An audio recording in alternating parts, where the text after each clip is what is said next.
ಪ್ರಶ್ನೆ, ಸುಣ್ಣದ ನೀರಿನ ಸೂತ್ರದ ಬಗ್ಗೆ ಮೊದಲನೇ ಪ್ರಶ್ನೆ ಕೇಳಿದ್ದಾರೆ. ಸೊ ಕ್ಯಾಲ್ಸಿಯಂ ಹೈಡ್ರಾಕ್ಸೈಡ್ ಅಂತ ಕರಿತೀವಿ, CaOH2 ಸುಣ್ಣದ ನೀರು, ಲೈಮ್ ವಾಟರ್, ಇದರ ಸೂತ್ರವನ್ನು ಕೇಳಿದ್ದಾರೆ. ನೆಕ್ಸ್ಟು ಪ್ರೋಟಾನ್ ಮತ್ತು ನ್ಯೂಟ್ರಾನ್ ಕುರಿತಾಗಿ ಪ್ರಶ್ನೆನ ಕೇಳಿದ್ದಾರೆ. ನಾನಿಲ್ಲಿ ಡಿಸ್ಕವರಿ ಯಾರ್ಯಾರು ಮಾಡಿದ್ದಾರೆ ಅದ್ರ ಬಗ್ಗೆ ಒಂದಿಷ್ಟು ಮಾಹಿತಿ ಕೊಟ್ಬಿಟ್ಟಿದ್ದೀನಿ. ಎಕ್ಸಾಕ್ಟಾಗಿ ಕ್ವೆಶನ್ ಏನು ಅಂತ ನನಗೆ ಗೊತ್ತಿಲ್ಲ. ಪ್ರೋಟಾನ್ನ ಡಿಸ್ಕವರಿ ಮಾಡಿದಂಥವ್ರು ರುದರ್ಫರ್ಡ್ ಅವರು, electron J Thomson, neutron James Chadwick. ಮೂರು ಕೂಡ ನಿಮ್ಗೆ ಗೊತ್ತಿರಲಿ. ಪ್ರೋಟಾನ್, ಎಲೆಕ್ಟ್ರಾನ್, ನ್ಯೂಟ್ರಾನ್ ಯಾವುದಾದ್ರು ಡಿಸ್ಕವರಿ ಮಾಡಿದವ್ರ ಬಗ್ಗೆ ಪ್ರಶ್ನೆಗಳನ್ನು ಕೇಳ್ತಾರೆ. HTTPಯ ಪೂರ್ಣ ರೂಪ ಯಾವುದು ಅಂತ ಕೇಳಿದ್ದಾರೆ, ಅಂದರೆ ಫುಲ್ ಫಾರ್ಮನ್ನು ಕೇಳಿದ್ದಾರೆ. Hyper text transfer protocol, HTTP ಅಂತ ಕರಿತೀವಿ. ಇದರ ಫುಲ್ ಫಾರ್ಮು ಕಂಪ್ಯೂಟರ್ ವಿಭಾಗದಿಂದ ಕೇಳಿರ್ತಕ್ಕಂಥ ಪ್ರಶ್ನೆ ಇದು.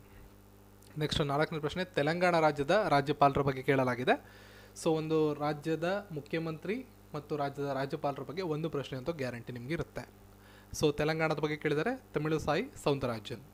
ಬಾಬರ್ನ ತಂದೆಯ ಬಗ್ಗೆ ಪ್ರಶ್ನೆ ಕೇಳಿದರೆ ಇತಿಹಾಸ ವಿಭಾಗದಿಂದ ಉಮರ್ ಶೇಖ್ ಮಿರ್ಜಾ ಸರಿಯಾದಂಥ ಉತ್ತರ. ಕೇರಳದ ಮುಖ್ಯಮಂತ್ರಿಗಳ ಬಗ್ಗೆ ಕೇಳಿದ್ದಾರೆ ಬೇರೆ ಒಂದು ಝೋನ್ನಲ್ಲಿ, ಪಿಣರಾಯಿ ವಿಜಯನ್. ತೆಲಂಗಾಣದ ಪ್ರಶ್ನೆ ಬೇರೆ ಝೋನು, ಕೇರಳದ CM ಬಗ್ಗೆ ಕೇಳಿರೋದು ಬೇರೆ ಝೋನ್. ಓಕೆ, ಈ ಒಂದೇ ಝೋನಲ್ಲಿ ಇಬ್ಬರು ಮುಖ್ಯಮಂತ್ರಿಗಳ ಬಗ್ಗೆ ಕೇಳೋ ಸಾಧ್ಯತೆಗಳು ತುಂಬ ಕಡಿಮೆ, ಒಂದೇ ಪ್ರಶ್ನೆ ಬರೋದು. ಓಕೆ, ನೆಕ್ಸ್ಟು ಜಪಾನ್ ದೇಶದ ಪ್ರಧಾನಮಂತ್ರಿಗಳ ಬಗ್ಗೆ ಕೇಳಿದ್ದಾರೆ ಅಂತಾರಾಷ್ಟ್ರೀಯ ಪ್ರಚಲಿತ ವಿದ್ಯಮಾನಕ್ಕೆ ಸಂಬಂಧಪಟ್ಟಂಗೆ.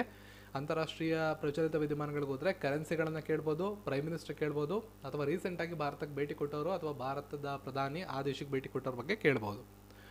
ಜಪಾನ್ ದೇಶದ ಪ್ರಧಾನಮಂತ್ರಿಗಳ ಹೆಸರು ಕೇಳಿದ್ದಾರೆ ಯೋಶಿ ಹೈಡಾ ಸುಗಾ. ಮತ್ತು ರಾಜಧಾನಿ ಗೊತ್ತಿರಲಿ ಟೋಕಿಯೋ, ಕರೆನ್ಸಿ ಜಪಾನೀಸು, ರಾಷ್ಟ್ರೀಯ ಭಾಷೆ ಜಪಾನೀಸು, ಕರೆನ್ಸಿ ಜಪಾನೀಸ್ ಎನ್ ಅಂತ. ಜಪಾನ್ ದೇಶದ ಬಗ್ಗೆ, ಕರೆನ್ಸಿ ಬಗ್ಗೆ ಮತ್ತು ರಾಜಧಾನಿ ಬಗ್ಗೆ ಇಂದಿನ ಪರೀಕ್ಷೆಗಳಲ್ಲಿ, ಅರಬ್ ಪರೀಕ್ಷೆಗಳಲ್ಲಿ ಪ್ರಶ್ನೆಗಳು ಕೇಳಿರೋದ್ರಿಂದ ಅಡಿಷನಲ್ ಆಗಿ ಸೇರಿಸಿದ್ದೀನಿ. ಇವತ್ತು ಕೇಳಿರೋ ಪ್ರಶ್ನೆ ಪ್ರಧಾನಮಂತ್ರಿಗಳ ಹೆಸರಷ್ಟೇ, ನೀವು ರಾಜಧಾನಿ ಕರೆನ್ಸಿ ಎರಡನ್ನೂ ಜೊತೆಲಿ ನೋಡ್ಕೊಂಡಿರಿ. GSTಯ ಪೂರ್ಣ ರೂಪ, full form of GST, goods and service tax ಅಂತ ಕರಿತೀವಿ. ಕನ್ನಡದಲ್ಲಿ ಸರಕು ಮತ್ತು ಸೇವಾ ತೆರಿಗೆ. ಇದೊಂದು ಪರೋಕ್ಷ ತೆರಿಗೆ ಆಗಿರ್ತದೆ. GST ಯಾವ ವಿಧವಾದ ಟ್ಯಾಕ್ಸ್ ಅಂತ ಮತ್ತೊಂದು ಝೋನ್ನಲ್ಲಿ ಕೇಳಲಾಗಿದೆ. ಇದು ಡೈರೆಕ್ಟ್ ಟ್ಯಾಕ್ಸ್, ಇಂಡೈರೆಕ್ಟ್ ಟ್ಯಾಕ್ಸ್ ಅಂತ ಕೇಳಿರ್ತಾರೆ. ಇದೊಂದು ಇಂಡೈರೆಕ್ಟ್ ಟ್ಯಾಕ್ಸ್, ಪರೋಕ್ಷ ತೆರಿಗೆ. ನೆಕ್ಸ್ಟು ಸಿನ್ ಕನಾರಿ ಅವರ ಬಗ್ಗೆ ಪ್ರಶ್ನೆ ಕೇಳಲಾಗಿದೆ. ಸಿನ್ ಕನಾರಿ ಯಾರಪ್ಪ ಅಂದರೆ ಜೇಮ್ಸ್ ಬಾಂಡ್ ಚಿತ್ರಗಳಲ್ಲಿ ನಟನೆ ಮಾಡ್ತದ್ದಂಥ ಖ್ಯಾತ ನಟ ಆಗಿದ್ದರು, ಹಾಲಿವುಡ್ ನಟ. ಅವರು 2020ರಲ್ಲಿ ತಮ್ಮ 90ನೇ ವಯಸ್ಸಿನಲ್ಲಿ ನಿಧನರಾಗಿದ್ದಾರೆ. ಫೇಮಸ್ ಸೀರೀಸ್ ಆಗಿರ್ತಕ್ಕಂಥ ಜೇಮ್ಸ್ ಬಾಂಡ್ ಸೀರೀಸ್ಗಳಲ್ಲಿ ನಟನೆ ಮಾಡಿರೋದ್ರಿಂದ ಇವರ ಹೆಸರು ಪ್ರಚಲಿತದಲ್ಲಿದೆ. ಅಂದರೆ ಪ್ರಚಲಿತ ವಿದ್ಯಮಾನಗಳ ವಿಷಯದಲ್ಲಿ ಬಂದರೆ ಫೇಮಸ್ ಪರ್ಸನಾಲಿಟಿಗಳ ಬಗ್ಗೆ ಪ್ರಶ್ನೆ ಕೇಳ್ತಾರೆ. ಅದರಲ್ಲಿ ಸಿನ್ ಕನಾರಿ ಅವರ ಬಗ್ಗೆ ಪ್ರಶ್ನೆ ಕೇಳಿದ್ದಾರೆ. ಸುಕ್ರೇಶಾವರ್ ದೇವಸ್ಥಾನ ಎಲ್ಲಿ ಕಂಡು ಬರ್ತದೆ ಅಂತ ಕೇಳಿದ್ದಾರೆ, ಅಸ್ಸಾಂ ರಾಜ್ಯದಲ್ಲಿ ಕಂಡು ಬರ್ತದೆ. ನೆಕ್ಸ್ಟ್ ಚಂದ್ರಯಾನ 2ರ ವಾಹನ ಕೇಳಿದ್ದಾರೆ, ಯಾವ ವಾಹನದಲ್ಲಿ ಲಾಂಚ್ ಮಾಡಲಾಗಿತ್ತು. ನಿನ್ನೆ RRBಯಲ್ಲಿ ಚಂದ್ರಯಾನ 2 ಯಾವಾಗ ಲಾಂಚ್ ಆಗಿತ್ತು ಅಂತ ಕೇಳಿದರು, ಡೇಟನ್ನು ಕೇಳಿದರು. ಇವತ್ತಿನ RRBಯಲ್ಲಿ ಚಂದ್ರಯಾನ 2ರ ವಾಹನವನ್ನು ಕೇಳಿದ್ದಾರೆ. ಸೊ GSLV Mk3 M1 ಇದು ಚಂದ್ರಯಾನ 2ರ ಉಡಾವಣಾ ವಾಹನ. ನೆಕ್ಸ್ಟು ವಿಶ್ವದ ಅತಿ ದೊಡ್ಡ ಸಿಹಿನೀರಿನ ಸರೋವರ ಬಗ್ಗೆ ನೆನ್ನೆನೂ ಪ್ರಶ್ನೆ ಕೇಳಿದರು, ನೆನ್ನೆ ವಿಡಿಯೋವನ್ನು ನೋಡಿ. ಇವತ್ತು ವಿಶ್ವದ ಅತಿ ದೊಡ್ಡ ಸಿಹಿನೀರಿನ ಸರೋವರ ಕೇಳಿದ್ದಾರೆ. ಬೈಕಲ್ ಸರೋವರ ವಿಶ್ವದ ಅತಿ ದೊಡ್ಡ ಸಿಹಿನೀರಿನ ಸರೋವರ. ನೆಕ್ಸ್ಟ್ ನೆನ್ನೆ ವಿಶ್ವ ಭೂದಿನವನ್ನು ಎಂದು ಆಚರಣೆ ಮಾಡ್ತೀವಿ ಅಂತ ಕೇಳಿದರು. ಇವತ್ತು ಭೂದಿನದ ಥೀಮ್ ಕೇಳಿದ್ದಾರೆ, ಅರ್ತ್ ಡೇನ ಯಾವಾಗ ಸೆಲೆಬ್ರೇಟ್ ಮಾಡ್ತೀವಿ ಅಂತ ಕೇಳಿದರು. 22 ಏಪ್ರಿಲ್ ಪ್ರತಿ ವರ್ಷ ಸೆಲೆಬ್ರೇಟ್ ಮಾಡ್ತೀವಿ. ಸೊ ನಿಮಗೆ ನಾನು ನೆನ್ನೆ ವಿಡಿಯೋದಲ್ಲೇ ಥೀಮ್ ಬಗ್ಗೆನೂ ಹೇಳಿದ್ದೆ. ಕ್ಲೈಮ್ಯಾಟ್ ಆ್ಯಕ್ಷನ್ ಅನ್ನೋದು ಥೀಮು, ಅದನ್ನು ಈ ಒಂದು RRBಯಲ್ಲಿ ಫಸ್ಟ್ ಶಿಫ್ಟಲ್ಲಿ ಕೇಳಿದ್ದಾರೆ. ನೆಕ್ಸ್ಟು ICC ಕ್ರಿಕೆಟಿಗೆ ಸಂಬಂಧಪಟ್ಟಂಗೆ ICCಯ ಕೇಂದ್ರ ಕಚೇರಿ ಅಥವಾ ಪ್ರಧಾನ ಕಚೇರಿ ಎಲ್ಲಿ ಕಂಡು ಬರುತ್ತೆ ಅಂತ ಕೇಳಿದ್ದಾರೆ. ದುಬೈನಲ್ಲಿದೆ, ಯುನೈಟೆಡ್ ಅರಬ್ ಎಮಿರೇಟ್ಸಲ್ಲಿ. ಅದಕ್ಕೂ ಮುಂಚೆ ಎಲ್ಲಿತ್ತು ಅಂದರೆ ಯುನೈಟೆಡ್ ಕಿಂಗ್ಡಮಲ್ಲಿತ್ತು, ಲಂಡನಲ್ಲಿ. 1909ರಿಂದ 2005ವರೆಗೂ ಲಂಡನಲ್ಲೇ ಇತ್ತು ಇದರ ಕೇಂದ್ರ ಕಚೇರಿ. 2005ರಿಂದ ಪ್ರೆಸೆಂಟು ಈಗ 2020 ತನಕ ಇಲ್ಲಿವರೆಗೂ ದುಬೈಯಲ್ಲಿದೆ, ಯುನೈಟೆಡ್ ಅರಬ್ ಎಮಿರೇಟ್ಸ್, UAE.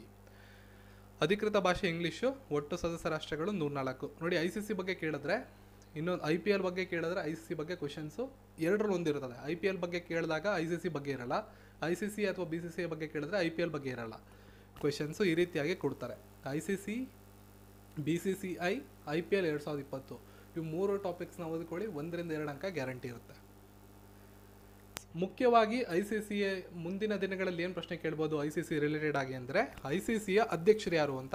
ಈ ವರ್ಷ ಆಯ್ಕೆಯಾಗಿರ್ತಕ್ಕಂಥ ಗ್ರೇಗ್ ಬಾರ್ಲೆ, ಇವರು ನ್ಯೂಜಿಲೆಂಡ್ ದೇಶದವರು. ಇವರು ICCಯ ಪ್ರಸ್ತುತ ಅಧ್ಯಕ್ಷರು. ಆಯಿತಾ, ಇನ್ನು ICCಯ ಪ್ರಸ್ತುತ CEO ಭಾರತದವರು ಮನು ಸಾನ್ಹಿ ಅಂತ. ಇವೆರಡು ಇಂಪಾರ್ಟೆಂಟ್ ಹೆಸರುಗಳು.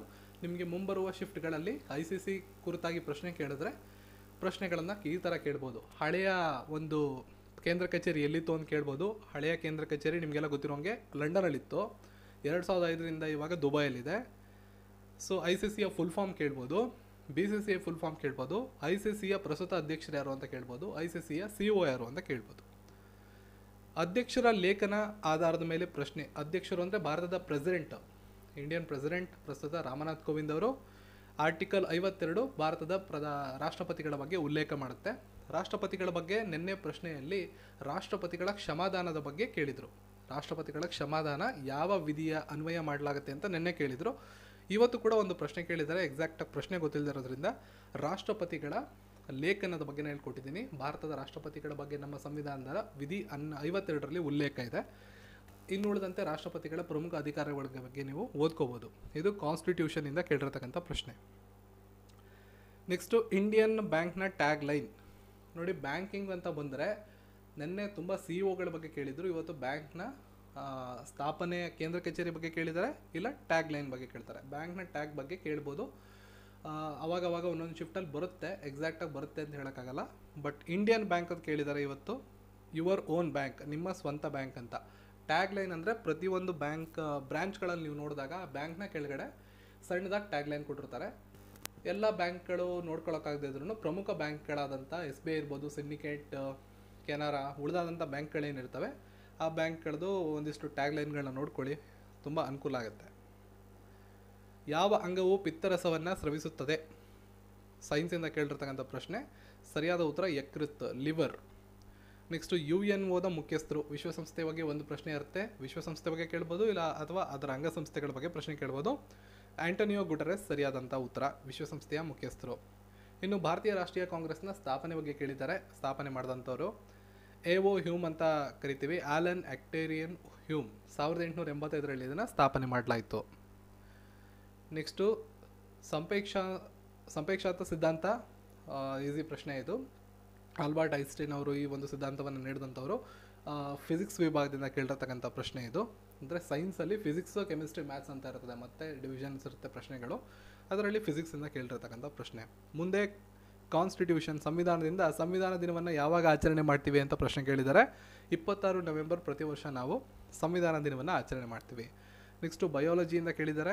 ಸಾರ್ವತ್ರಿಕ ಸ್ವೀಕಾರ ರಕ್ತದ ಗುಂಪು, ಯೂನಿವರ್ಸಲ್ ಎಕ್ಸೆಪ್ಟರ್ ಯಾರು ಅಂತ ಕೇಳಿದ್ದಾರೆ.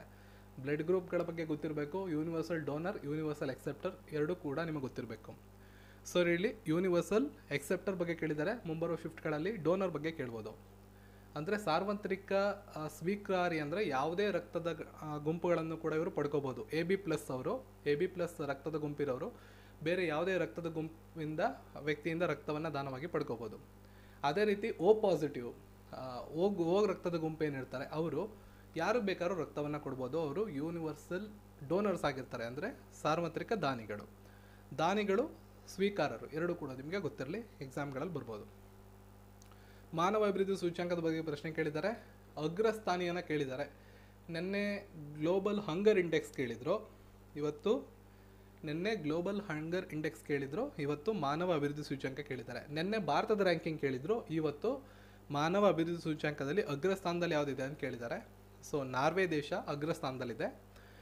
189 ರಾಷ್ಟ್ರಗಳ ಪೈಕಿ ಭಾರತ 131ನೇ ಸ್ಥಾನದಲ್ಲಿದೆ. ಈ ಒಂದು ಮಾನವ ಅಭಿವೃದ್ಧಿ ಸೂಚ್ಯಂಕವನ್ನು ಬಿಡುಗಡೆ ಮಾಡ್ತಕ್ಕಂಥ ಸಂಸ್ಥೆ ಹೆಸರು UNDP ಅಂತ, ವಿಶ್ವಸಂಸ್ಥೆಯ ಅಭಿವೃದ್ಧಿ ಕಾರ್ಯಕ್ರಮ. ಸೂಚ್ಯಂಕಗಳ ಒಂದು ಪಟ್ಟಿ ಮಾಡ್ಕೊಳ್ಳಿ. 2020ರಲ್ಲಿ ಅಗ್ರಸ್ಥಾನಿ ಭಾರತ. ಅಂದರೆ ಮಾನವ ಅಭಿವೃದ್ಧಿ ಸೂಚ್ಯಂಕ ಅಂತ ನೀವು ಬರ್ಕೊಂಡ್ರೆ ಮೊದಲನೇ ಸ್ಥಾನದಲ್ಲಿ ಯಾವುದಿದೆ, ಭಾರತ ಎಷ್ಟನೇ ಸ್ಥಾನದಲ್ಲಿದೆ, ಈ ಒಂದು ವರದಿಯನ್ನು ಬಿಡುಗಡೆ ಮಾಡೋರು ಯಾರು, ಈ ಮೂರು ವಿಷಯಗಳನ್ನು ಒಂದೊಂದು ಇಂಡೆಕ್ಸ್ಗಳ ಕುರಿತಾಗಿ ಬರ್ಕೊಳ್ಳಿ. ಒಂದು ಪ್ರಶ್ನೆ ಬರುವ ಸಾಧ್ಯತೆ ಇದೆ. ನೆಕ್ಸ್ಟು ರಿಸರ್ವ್ ಬ್ಯಾಂಕ್ ಆಫ್ ಇಂಡಿಯಾದ ಗವರ್ನರ್ ಬಗ್ಗೆ ಕೇಳಿದ್ದಾರೆ. ಪ್ರಸ್ತುತ ಇರ್ತಕ್ಕಂಥ ಗವರ್ನರ್ ನಿಮಗೆಲ್ಲ ಗೊತ್ತು, ಶಕ್ತಿಕಾಂತ್ ದಾಸ್ ಅವರು ಪ್ರಸ್ತುತ ಇರ್ತಕ್ಕಂಥವ್ರು. ಇನ್ನು RBI ಬಗ್ಗೆ ಅವ್ರು ಕೇಳೋದು 4 ಕಾಮನ್ ಕ್ವೆಶನ್ಸ್, 4 ಬಿಟ್ಟರೆ ಬೇರೆ ಏನೂ ಕೇಳೋದಿಲ್ಲ ಅವರು. ಒಂದು ಪ್ರೆಸೆಂಟ್ ಇರೋ ಗವರ್ನರ್ ಬಗ್ಗೆ ಕೇಳ್ತಾರೆ. ಶಕ್ತಿಕಾಂತ್ ದಾಸ್ ಅವರು ಪ್ರೆಸೆಂಟ್ ಇರೋ ಗವರ್ನರು. ಅದನ್ನು ಬಿಟ್ಟರೆ ಮೊದಲನೇ ಗವರ್ನರು ಸರ್ ಓಸ್ಬರ್ನ್ ಸ್ಮಿತ್ ಅಂತ ಇಲ್ಲಿ ಹೆಸರು ಕೊಟ್ಟಿದ್ದೀನಿ, PDF ಅಲ್ಲಿ ನೋಡ್ಕೊಳ್ಳಿ.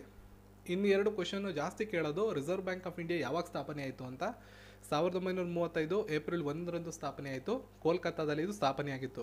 ಇನ್ನೊಂದು ಭಾಳ ಇಂಪಾರ್ಟೆಂಟ್ ಪ್ರಶ್ನೆ ನಿಮಗೆ ಕನ್ಫ್ಯೂಸ್ ಮಾಡೋದು, ಯಾವಾಗ ರಾಷ್ಟ್ರೀಕರಣ ಆಯಿತು ಅಂತ. ರಿಸರ್ವ್ ಬ್ಯಾಂಕ್ ಆಫ್ ಇಂಡಿಯಾ ಸ್ಥಾಪನೆಯಾಗಿದ್ದೇ ಬೇರೆ, ರಾಷ್ಟ್ರೀಕರಣ ಆಗಿದ್ದೇ ಬೇರೆ. ಸ್ಥಾಪನೆಯಾಗಿದ್ದು 1935 ಏಪ್ರಿಲ್ 1 ಕೋಲ್ಕತ್ತಾದಲ್ಲಿ, ರಾಷ್ಟ್ರೀಕರಣ ಆಗಿದ್ದು ಜನವರಿ 1, 1949ರಂದು. ಈ 4 ವಿಷಯಗಳು ನೆನಪಿರಲಿ. RBI ಅಂದ ತಕ್ಷಣ ಇವು 4 ವಿಷಯ ನಿಮಗೆ ಗೊತ್ತಿರಬೇಕು. RRB ಪರೀಕ್ಷೆಗೆ ಸಂಬಂಧಪಟ್ಟಂಗೆ. ಸ್ಥಾಪನೆಯಾಗಿದ್ದು, ರಾಷ್ಟ್ರೀಕರಣ ಆಗಿದ್ದು, ಪ್ರೆಸೆಂಟ್ ಗವರ್ನರ್, ಫಸ್ಟ್ ಗವರ್ನರ್, ಇಷ್ಟು ಕೂಡ ಗೊತ್ತಿರಲಿ. ನೆಕ್ಸ್ಟು ಎಡಿನೋಸಿನ್ ಟ್ರೈಫಾಸ್ಫೇಟ್ ATP ಬಯೋಲಜಿಯಿಂದ ಕೇಳಿರ್ತಕ್ಕಂಥದ್ದು. ATP ಕುರಿತಾಗಿ ಒಂದು ಪ್ರಶ್ನೆ ಕೇಳಿದ್ದಾರೆ. ಎಕ್ಸಾಕ್ಟ್ ಪ್ರಶ್ನೆ ಗೊತ್ತಿಲ್ಲದೆ ಇರೋದ್ರಿಂದ ATP ಅಂದರೆ ಎನರ್ಜಿ ಕರೆನ್ಸಿ ಆಫ್ ಸೆಲ್ ಅಂತ ಕರಿತೀವಿ, ಜೀವಕೋಶದ ಶಕ್ತಿ ಅಂತ ನಾವು ಕರಿಬೋದು. ATP ಬಗ್ಗೆ ಒಂದು ಪ್ರಶ್ನೆ ಇದೆ. ಸೊ ನೆಕ್ಸ್ಟ್ ಹೋಗೋಣ. ಆದರ್ಶ ಗ್ರಾಮ ಯೋಜನೆಯ ತಂದೆ. ಆದರ್ಶ ಗ್ರಾಮ ಯೋಜನೆ ಅಂತ ನಮ್ಮ ಕೇಂದ್ರ ಸರ್ಕಾರ ಜಾರಿಗೆ ತಂದಿರತಕ್ಕಂಥ ಯೋಜನೆಯಲ್ಲಿ ಯಾರನ್ನ ಆ ಒಂದು ಆದರ್ಶ ಗ್ರಾಮ ಯೋಜನೆಯ ತಂದೆ ಅಂತ ಕರೀತಾರೆ ಅಂತ. ಸೊ JP ನಾರಾಯಣ್ ಅವರ ಸ್ಮರಣಾರ್ಥವಾಗಿ ಪ್ರಾರಂಭ ಮಾಡಿರ್ತಕ್ಕಂಥ ಒಂದು ಯೋಜನೆ ಅದು. ಸೊ ಹಾಗಾಗಿ JP ನಾರಾಯಣ್. ಭೂತಾನ್ ದೇಶದ ರಾಜಧಾನಿ ಬಗ್ಗೆ ಕೇಳಿದರೆ ಅಂತಾರಾಷ್ಟ್ರೀಯ ಪ್ರಚಲಿತ ವಿದ್ಯಮಾನಗಳಿಗೆ ಸಂಬಂಧಪಟ್ಟಂಗೆ ಸ್ಟ್ಯಾಟಿಕ್ GKಯಲ್ಲಿ ಬರುತ್ತೆ ಇದು. ಅಂತಾರಾಷ್ಟ್ರೀಯ ಭಾರತದ ಅಕ್ಕಪಕ್ಕದ ನೆರೆಹೊರೆಯ ರಾಷ್ಟ್ರಗಳು, ಅಲ್ಲಿಯ ರಾಜಧಾನಿ, ಕರೆನ್ಸಿ, ರಾಷ್ಟ್ರೀಯ ಕ್ರೀಡೆ ಬಗ್ಗೆ ಪ್ರಶ್ನೆ ಕೇಳ್ತಿರ್ತಾರೆ. ಅದರಲ್ಲಿ ಭೂತಾನ್ ಬಗ್ಗೆ ಕೇಳಿದರೆ ರಾಜಧಾನಿ ಥಿಂಪು, ಪ್ರಧಾನಮಂತ್ರಿಗಳು ಲೋಟ್ಸೆ ತೆಸ್ರಿಂಗ್. ನೆಕ್ಸ್ಟು ಸನ್ಯಾಸಿ ದಂಗೆ ಬಗ್ಗೆ ಪ್ರಶ್ನೆ ಕೇಳಿದ್ದಾರೆ. 1776 ಆಗಿದ್ದಂಥದ್ದು ಇದೊಂದು ಸನ್ಯಾಸಿ ದಂಗೆ ಅಂತ ಕರೀತಾರೆ. 18ನೇ ಶತಮಾನದ ಉತ್ತರಾರ್ಧದಲ್ಲಿ ಈಸ್ಟ್ ಇಂಡಿಯಾ ಕಂಪನಿ ವಿರುದ್ಧ ನಡೆದಂಥ ಒಂದು ಚಟುವಟಿಕೆ ಇದಾಗಿರುತ್ತದೆ. ಯುನೆಸ್ಕೋದ ವಿಶ್ವ ಪರಂಪರೆಯ ತಾಣದಲ್ಲಿ ಸಾಂಚಿ ಸ್ತೂಪವನ್ನು ಯಾವ ವರ್ಷದಲ್ಲಿ ಸೇರಿಸಲಾಯಿತು? ಸೊ ವಿಶ್ವ ಪರಂಪರೆಯ ತಾಣ ಅಂತ ಯುನೆಸ್ಕೋದ ವಿಶ್ವ ಪರಂಪರೆಯ ತಾಣ ಏನಿದೆ ಅದು ಕಂಪಲ್ಸರಿ ಇರ್ತದೆ ಪ್ರತಿ RRBಲೂ. ಒಂದೊಂದು ಶಿಫ್ಟಲ್ಲಿ ಇರ್ಬೋದು, ಒಂದೊಂದು ಶಿಫ್ಟಲ್ಲಿ ಇಲ್ಲದೆ ಇರ್ಬೋದು. ಬಟ್ ಈ ಯುನೆಸ್ಕೋ ಮತ್ತು UNICEFಗೆ ಸಂಬಂಧಪಟ್ಟಿರೋಂಗೆ ಪ್ರಶ್ನೆಗಳಂತೂ ಗ್ಯಾರಂಟಿ ಇರ್ತವೆ, ಎಸ್ಪೆಷಲಿ ಭಾರತಕ್ಕೆ ಸಂಬಂಧಪಟ್ಟಂಗೆ. ಇಲ್ಲಿ ಸಾಂಚಿ ಸೂಕ್ತವನ್ನು ಯುನೆಸ್ಕೋದ ವಿಶ್ವ ಪರಂಪರೆಯ ತಾಣಕ್ಕೆ ಯಾವಾಗ ಸೇರಿಸಿದ್ರು ಅಂತ ಪ್ರಶ್ನೆ ಕೇಳಿದ್ದಾರೆ. 1989. ಇನ್ನು ಇವತ್ತಿನ ಕೊನೆ ಪ್ರಶ್ನೆ, ಈ ಶಿಫ್ಟಲ್ಲಿ ನನಗೆ ಸಿಕ್ಕಿರೋ ಕೊನೆ ಪ್ರಶ್ನೆ ಬಂದ್ಬಿಟ್ಟು PMKVY ಇದರ ವಿಸ್ತೃತ ರೂಪವೇನು ಅಂತ ಕೇಳಿದ್ದಾರೆ. ಅಂದರೆ ಪ್ರಧಾನಮಂತ್ರಿ ಕುಶಾಲ್ ವಿಕಾಸ್ ಯೋಜನೆ. ಸೊ ಇದರಿಂದ ನೀವೇನು ಅರ್ಥ ಮಾಡ್ಕೋಬೇಕು, ಪ್ರಧಾನಮಂತ್ರಿಗಳ ಯೋಜನೆಗಳೇನಿವೆ ಆ ಯೋಜನೆಗಳ ಫುಲ್ ಫಾರ್ಮನ್ನು ಅರ್ಥ ಮಾಡ್ಕೋಬೇಕು ಮತ್ತು ಯೋಜನೆ ಯಾವುದರ ಕುರಿತಾಗಿದೆ ಅಂತಲೂ ಅರ್ಥ ಮಾಡ್ಕೋಬೇಕು. ನಿನ್ನೆ ವಿಡಿಯೋದಲ್ಲಿ ಪ್ರಧಾನಮಂತ್ರಿ ಸುಕನ್ಯಾ ಸಮೃದ್ಧಿ ಯೋಜನೆ ಬಗ್ಗೆ ಪ್ರಶ್ನೆ ಕೇಳಿದರು, ಅದು ಯಾರಿಗೆ ಸಂಬಂಧಪಡುತ್ತೆ ಅಂತ ಪ್ರಶ್ನೆ ಕೇಳಿದರು. ಇವತ್ತು ಫುಲ್ ಫಾರ್ಮ್ ಕೇಳಿದ್ದಾರೆ. ಸೊ ರೀಸೆಂಟಾಗಿ ಯಾವುದಾದ್ರೂ ನೂತನ ಯೋಜನೆಗಳಿದ್ರು ಅದನ್ನು ಕೂಡ ನೋಡ್ಕೊಂಡಿರಿ, ಮುಂಬರೋ ಪರೀಕ್ಷೆಗಳಲ್ಲಿ ಕೇಳೋ ಸಾಧ್ಯತೆಗಳು ಇರ್ತವೆ. ಪ್ರಧಾನಮಂತ್ರಿ ಕೌಶಲ್ಯ ವಿಕಾಸ್ ಯೋಜನೆ PMKVY ಅಂತ ಫುಲ್ ಫಾರ್ಮ್. ಪ್ರಧಾನಮಂತ್ರಿ ಕೌಶಲ್ಯ ವಿಕಾಸ್ ಯೋಜನೆ ಕೌಶಲ್ಯಗಳ ಮಾನ್ಯತೆ ಮತ್ತು ಪ್ರಮಾಣೀಕರಣಕ್ಕಾಗಿ ಭಾರತ ಸರ್ಕಾರದ ಕೌಶಲ್ಯ ಅಭಿವೃದ್ಧಿ ಉಪಕ್ರಮದ ಒಂದು ಯೋಜನೆ ಆಗಿರ್ತದೆ. ಸೊ ಸೆಕೆಂಡ್ ಶಿಫ್ಟಲ್ಲಿ ಎಷ್ಟು ಪ್ರಶ್ನೆಗಳು ಸಿಗುತ್ತೆ ನೋಡಿಕೊಂಡು, ಫಸ್ಟ್ ಶಿಫ್ಟಲ್ಲಿ ಯಾವ್ದಾದ್ರು ಪ್ರಶ್ನೆಗಳು ಉಳ್ಕೊಂಡಿದ್ರೆ ಅದ್ರ ಜೊತೆ 2ನೇ ವಿಡಿಯೋವನ್ನು ಇವತ್ತು ಅಪ್ಲೋಡ್ ಮಾಡ್ತೀನಿ ಸಂಜೆ. ಅದರ PDF ಕೂಡ ನಿಮಗೆ ಇವತ್ತು ರಾತ್ರಿ ಒಳಗಡೆ ಟೆಲಿಗ್ರಾಮಲ್ಲಿ ಅಪ್ಲೋಡ್ ಮಾಡಿರ್ತೀನಿ. ಸದ್ಯಕ್ಕೆ ವೆಬ್ಸೈಟ್ನಲ್ಲಿ ಈ ನೋಟ್ಸ್ ಏನಿರುತ್ತೆ ಯಥಾವತ್ತು ವೆಬ್ಸೈಟಲ್ಲಿರುತ್ತೆ. ಇಂಟ್ರೆಸ್ಟ್ ಇರೋರು ಹೋಗಿ ಓದ್ಕೋಬೋದು. ವಿಡಿಯೋದ ಡಿಸ್ಕ್ರಿಪ್ಷನಲ್ಲಿ ನಿಮಗೆ ಲಿಂಕ್ ಸಿಗುತ್ತೆ. ಸಿಗೋಣ ಮತ್ತೊಂದು ವಿಡಿಯೋದೊಂದಿಗೆ. ಎಲ್ಲರಿಗೂ ಧನ್ಯವಾದಗಳು.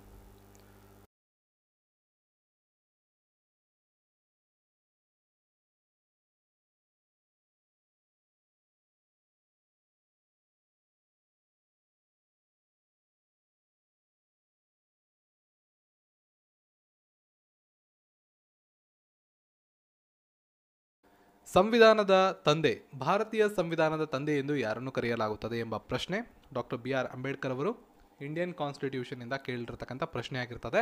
ಕಾನ್ಸ್ಟಿಟ್ಯೂಷನಿಂದ 2ರಿಂದ 3 ಪ್ರಶ್ನೆಗಳು ಬರ್ತಾ ಇವೆ, ಕೆಲವೊಮ್ಮೆ 4 ಕೂಡ ಆಗಿದೆ. ಇಂಡಿಯನ್ ಹಿಸ್ಟ್ರಿಯಿಂದ 5ರಿಂದ 6 ಪ್ರಶ್ನೆಗಳನ್ನು ಕೇಳಲಾಗ್ತಾ ಇದೆ. ಹಿಸ್ಟ್ರಿ, ಕಾನ್ಸ್ಟಿಟ್ಯೂಷನ್ಗಳನ್ನು ತುಂಬ ಚೆನ್ನಾಗಿ ನೋಡ್ಕೊಂಡಿರಿ. ಭಾರತ ಸಂವಿಧಾನದ ತಂದೆ ಎಂದು ಡಾಕ್ಟರ್ BR ಅಂಬೇಡ್ಕರ್ ಅವ್ರನ್ನ ಕರಿತೀವಿ, father of Indian constitution.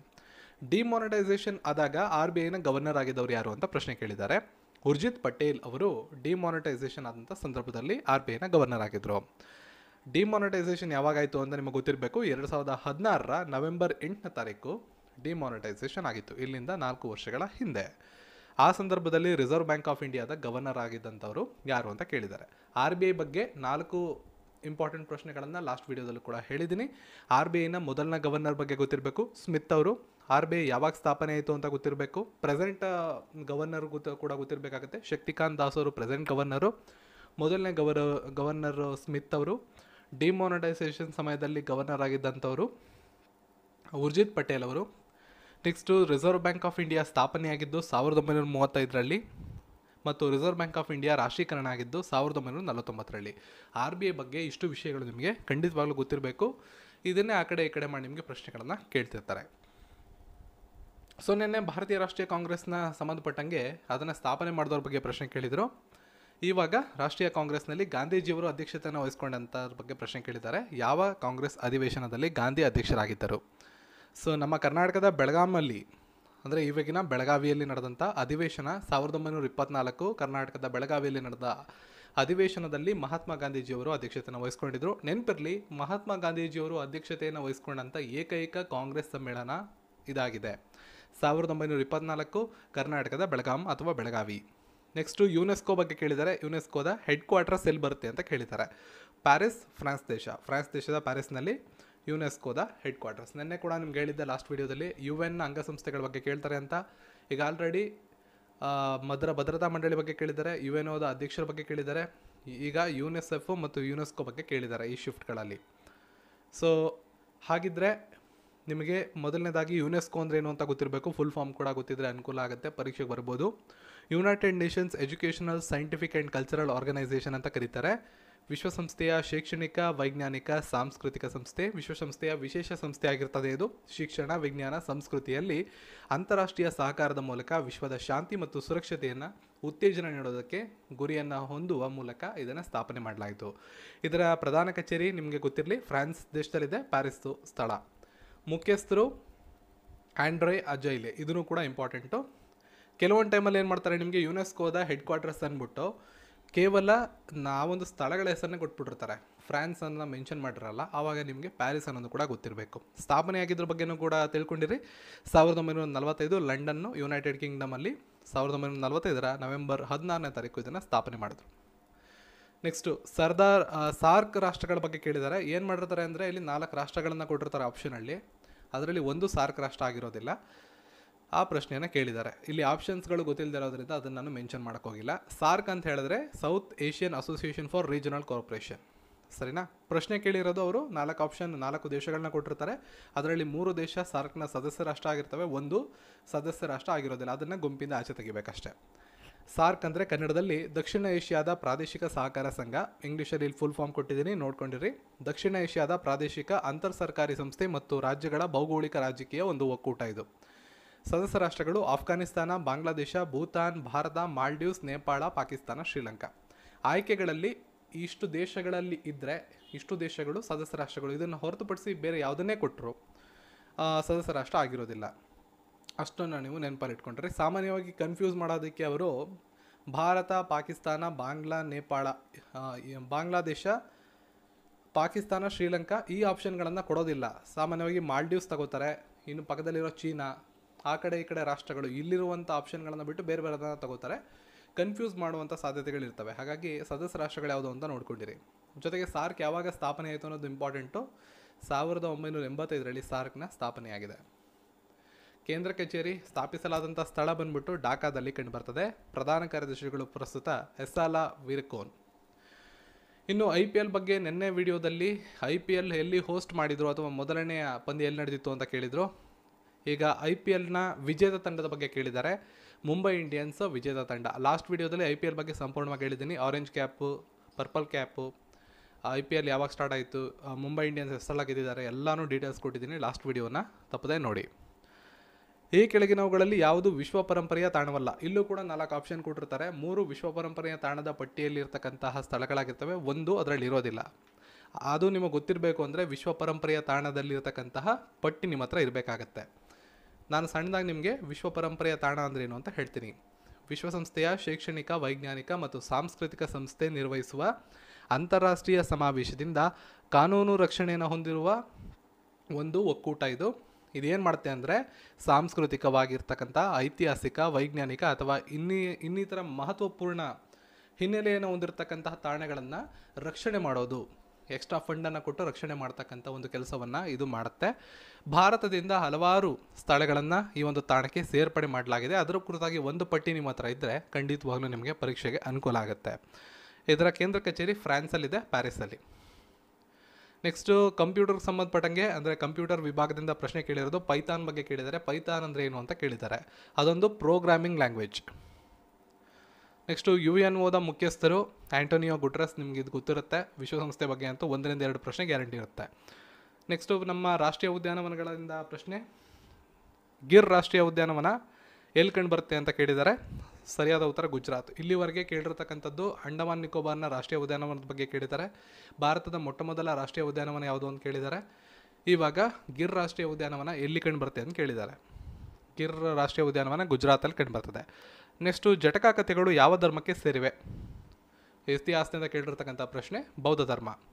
Next ಒಂದು ಫುಲ್ ಫಾರ್ಮನ್ನು ಕೇಳಿದ್ದಾರೆ. ASCII ಇದರ ವಿಸ್ತೃತ ರೂಪವೇನು ಅಂತ ಕೇಳಿದ್ದಾರೆ.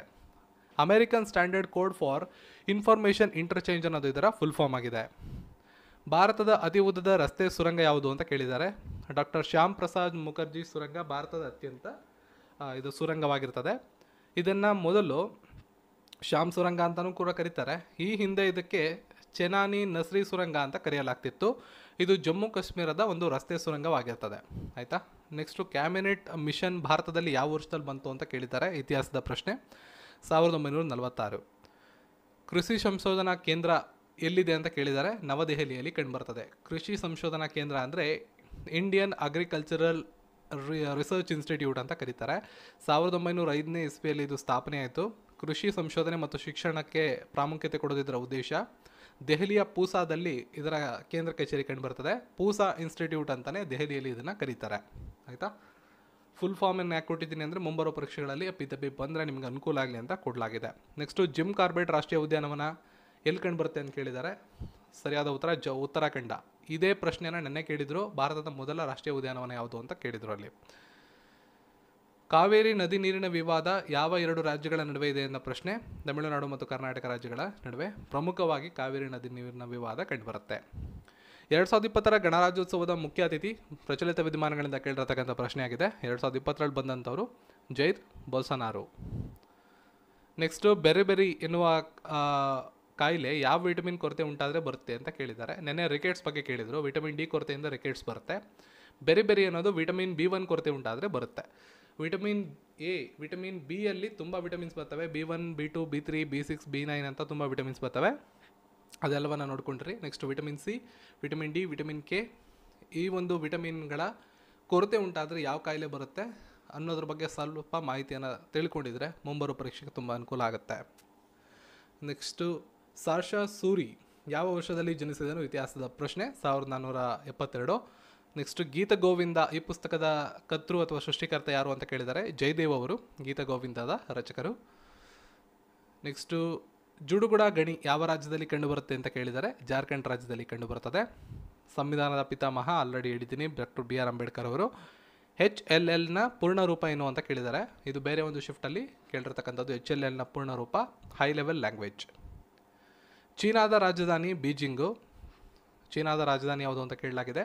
ನಾನು ಮೊದಲೇ ಹೇಳ್ದಂಗೆ ಅಂತಾರಾಷ್ಟ್ರೀಯ ಪ್ರಚಲಿತ ವಿದ್ಯಮಾನಗಳಿಗೆ ಹೋದರೆ ರಾಷ್ಟ್ರಗಳ ಬಗ್ಗೆ ಕೇಳ್ಬೋದು, ಅದರಲ್ಲಿ ಕರೆನ್ಸಿ ಕೇಳ್ಬೋದು, ರಾಜಧಾನಿನೂ ಕೇಳ್ಬೋದು. ಕೆಲವೊಂದು ಸಮಯದಲ್ಲಿ ಅಲ್ಲಿ ಅಧ್ಯಕ್ಷರ ಬಗ್ಗೆನೂ ಕೂಡ, ಪ್ರೈಮ್ ಮಿನಿಸ್ಟರ್ ಅಥವಾ ಅಧ್ಯಕ್ಷರ ಬಗ್ಗೆನೂ ಕೂಡ ಕೇಳಬಹುದು. ಅಧ್ಯಕ್ಷರು ಕ್ಸಿ ಜಿನ್ಪಿಂಗ್ ಅವರು, ರಾಜಧಾನಿ ಬೀಜಿಂಗು, ಕರೆನ್ಸಿ ರೆನ್ಬಿಮಿ. ನೆಕ್ಸ್ಟು ಇಂಟೆಲ್ i9 ಅನ್ನೋದು ಏನು ಅಂತ ಕೇಳಿದ್ದಾರೆ. ವಾಟ್ ಈಸ್ ಇಂಟೆಲ್ i9 ಅಂತ ಕೇಳಿದ್ದಾರೆ. ಅದೊಂದು ಪ್ರೊಸೆಸರ್. ಓಕೆ. ಒಂದೇ ಮಾತರಂ ಕವಿತೆಯನ್ನು ಯಾವ ವರ್ಷದಲ್ಲಿ ಪರಿಚಯಿಸಲಾಯಿತು ಅಂತ ಇದು ಮಾಡಿದ್ದಾರೆ. ಸೊ ನಮ್ಮ ಸಂವಿಧಾನದ 2 ದಿನ ಮುಂಚೆ ಅಧಿಕೃತವಾಗಿ 24 ಜನವರಿ 1950ರಂದು ನಮ್ಮ ಕವಿತೆಯನ್ನು ಇದು ಮಾಡಲಾಗಿದೆ. ಒಂದೇ ಮಾತರಂ ಬಗ್ಗೆ ಕೇಳಿದ್ದಾರೆ. ಸೊ ಒಂದೇ ಮಾತರಂ ಬರೆದವ್ರು ಯಾರು ಅಂತಲೂ ಕೂಡ ನಿಮ್ಮ ಪ್ರಶ್ನೆ ಬರ್ಬೋದು. ನಮ್ಮ ಸಂವಿಧಾನ ದಿನದ ಬಗ್ಗೆ ಲಾಸ್ಟ್ ವೀಡಿಯೋದಲ್ಲಿ ಅಂದರೆ ಲಾಸ್ಟ್ 28 ಅಥವಾ 29ರಲ್ಲಿ ಕೇಳಿದ್ದಾರೆ. 28ರಲ್ಲಿ ಅನ್ಕೋತೀನಿ. ಸಂವಿಧಾನದ ದಿನವನ್ನು ಯಾವ ದಿನ ಎಂದು ಆಚರಿಸಲಾಗುತ್ತದೆ ಅಥವಾ ಯಾವ ದಿನವನ್ನು ಸಂವಿಧಾನ ದಿನ ಎಂದು ಆಚರಿಸಲಾಗುತ್ತದೆ ಅಂತ ಕೇಳಿದ್ದಾರೆ. ಈ ವಿಡಿಯೋದಲ್ಲಿ ಇಂಡಿಯನ್ ಕಾನ್ಸ್ಟಿಟ್ಯೂಷನ್ ಫಾದರ್ ಯಾರು ಅಂತ ಕೇಳಿದ್ದಾರೆ. ಜೊತೆಗೆ ಒಂದೇ ಮಾತರಂ ಬಗ್ಗೆ ಪ್ರಶ್ನೆ ಕೇಳಿದ್ದಾರೆ. ನೆಕ್ಸ್ಟ್ UNICEFನ ಕೇಂದ್ರ ಕಚೇರಿ ಕೇಳಿದ್ದಾರೆ. ಈ ನ್ಯೂಯಾರ್ಕಲ್ಲಿ ಕಂಡು ಬರ್ತದೆ, ಅಮೆರಿಕಾದ ನ್ಯೂಯಾರ್ಕಲ್ಲಿ. UNICEF ಅಂದರೆ the United Nations children fund ಅಂತ, ಮಕ್ಕಳ ನಿಧಿ ಅಂತ ಕರೀತಾರೆ. ವಿಶ್ವಸಂಸ್ಥೆಯ ಮಕ್ಕಳ ನಿಧಿ. ವಿಶ್ವಾದ್ಯಂತ ಮಕ್ಕಳಿಗೆ ಮಾನವೀಯ ಮತ್ತು ಅಭಿವೃದ್ಧಿ ನೆರವು ನೀಡುವಂಥ ಜವಾಬ್ದಾರಿಯನ್ನು ಹೊಂದಿರತಕ್ಕಂಥ ಒಂದು ಸಂಸ್ಥೆ. ಕೇಂದ್ರ ಕಚೇರಿ ಅಮೆರಿಕಾದ ನ್ಯೂಯಾರ್ಕಲ್ಲಿ ಕಂಡು ಬರುತ್ತೆ. ಮುಖ್ಯಸ್ಥರು ಬಂದ್ಬಿಟ್ಟು ಹೆನ್ರಿಯೆಟ್ H4 ಅಂತ. ಸ್ಥಾಪನೆಯಾಗಿದ್ದು 1946 ಡಿಸೆಂಬರ್ 11ರಂದು. ಗೊತ್ತಿರಲಿ. ಹುಮಾಯೂನ್ ನಾಮವನ್ನು ಬರೆದವ್ರು ಯಾರು ಅಂತ ಕೇಳಿದ್ದಾರೆ, ಇತಿಹಾಸದ ಪ್ರಶ್ನೆ. ಗುಲ್ಬದನ್ ಬೇಗಮ್ ಅವರು ಇದನ್ನು ಬರೆದಂಥವ್ರು. ನೆಕ್ಸ್ಟು ಇಸ್ರೋದ ಬಗ್ಗೆ ಅಂತೂ ಇರ್ತದೆ. DRDO ಬಗ್ಗೆ ಕೇಳಿದರು ನನ್ನ ವಿಡಿಯೋದಲ್ಲಿ, ಇವತ್ತಿನ ಆ ವಿಡಿಯೋದಲ್ಲಿ. ಚಂದ್ರಯಾನದ ಬಗ್ಗೆ ಕೇಳಿದರು, ಚಂದ್ರಯಾನ ಯಾವಾಗ ಸ್ಟಾರ್ಟ್ ಆಯಿತು ಅಂತ ಕೇಳಿದರು. ಚಂದ್ರಯಾನದ ವೆಹಿಕಲ್ ಬಗ್ಗೆ ಕೇಳಿದರು, ಲಾಂಚ್ ವೆಹಿಕಲ್ ಬಗ್ಗೆ ಪ್ರಶ್ನೆ ಕೇಳಿದರು. ಇವಾಗ ಇಸ್ರೋ ಬಗ್ಗೆ ಕೇಳಿದ್ದಾರೆ, ಇಸ್ರೋ ಯಾವ ವರ್ಷದಲ್ಲಿ ಸ್ಥಾಪನೆ ಆಯಿತು ಅಂತ. 1969 15 ಆಗಸ್ಟಂದು ಇಸ್ರೋ ಸ್ಥಾಪನೆ ಆಯಿತು. ಇಂಡಿಯನ್ ಸ್ಪೇಸ್ ರಿಸರ್ಚ್ ಆರ್ಗನೈಸೇಷನ್ ಅಂತ ಅದರ ಫುಲ್ ಫಾರ್ಮ್ ಆಗಿರುತ್ತೆ. ವಿಕ್ರಮ್ ಸಾರಾಭಾಯಿ ಇಸ್ರೋದ ಸ್ಥಾಪಕರು. ಇಸ್ರೋದ ಪ್ರಸ್ತುತ ನಿರ್ದೇಶಕರ ಬಗ್ಗೆ ಪ್ರಶ್ನೆ ಬರೋ ಸಾಧ್ಯತೆ ಇದೆ. ಸೊ ಕೆ ಶಿವನ್, ಕೈಲಾಸ ವಾಡಿವ ಶಿವನ್ ಅನ್ನೋದು ಅವರ ಪೂರ್ಣನಾಮ. ಕೆ ಶಿವನ್ ಅಂತ ನೆನ್ಪಿಟ್ಕೊಂಡ್ರೆ ಸಾಕು ನೀವು. ನೆಕ್ಸ್ಟು ಶಾರ್ಸಾ ಸೂರಿ ಸಮಾಧಿ ಎಲ್ಲಿ ಕಂಡು ಬರುತ್ತೆ ಅಂತ ಕೇಳಿದರೆ, ಬಿಹಾರ್ ರಾಜ್ಯದ ಸರಾಸಮಲ್ಲಿ ಕಂಡು ಬರ್ತದೆ. ಇನ್ನು ಭಾರತದಲ್ಲಿ ಪ್ರಸ್ತುತ ಇರತಕ್ಕಂಥ ಹೈಕೋರ್ಟ್ಗಳ ಸಂಖ್ಯೆ ಬಗ್ಗೆ ಅಂತಿಮ ಪ್ರಶ್ನೆಯನ್ನು ಕೇಳಲಾಗಿತ್ತು. ಸೊ 25 ಹೈಕೋರ್ಟ್ಗಳನ್ನು ಭಾರತದಲ್ಲಿ ನಾವು ಕಾಣ್ತೀವಿ. ಇನ್ನುಳಿದಂತೆ ನಮ್ಮ ಯೂಟ್ಯೂಬ್ ಚಾನಲ್ನ ಲಿಂಕ್, ವೆಬ್ಸೈಟು, ಟೆಲಿಗ್ರಾಮ್ ಪ್ರತಿಯೊಂದರ ಲಿಂಕ್ ಈ PDF ಕೊನೆ ಪುಟದಲ್ಲಿ ನಿಮಗೆ ಸಿಗುತ್ತೆ, ನೀವು ಜಾಯಿನ್ ಆಗಬಹುದು. ಈ ವಿಡಿಯೋ ಇಷ್ಟ ಆಗಿದ್ರೆ ಲೈಕ್ ಮಾಡಿ, ಶೇರ್ ಮಾಡಿ, ಚಾನಲ್ನ ಸಬ್ಸ್ಕ್ರೈಬ್ ಮಾಡಿ. ಸಿಗೋಣ ಮತ್ತೊಂದು ವಿಡಿಯೋ ಅಂತ ಎಲ್ರಿಗೂ ಧನ್ಯವಾದಗಳು.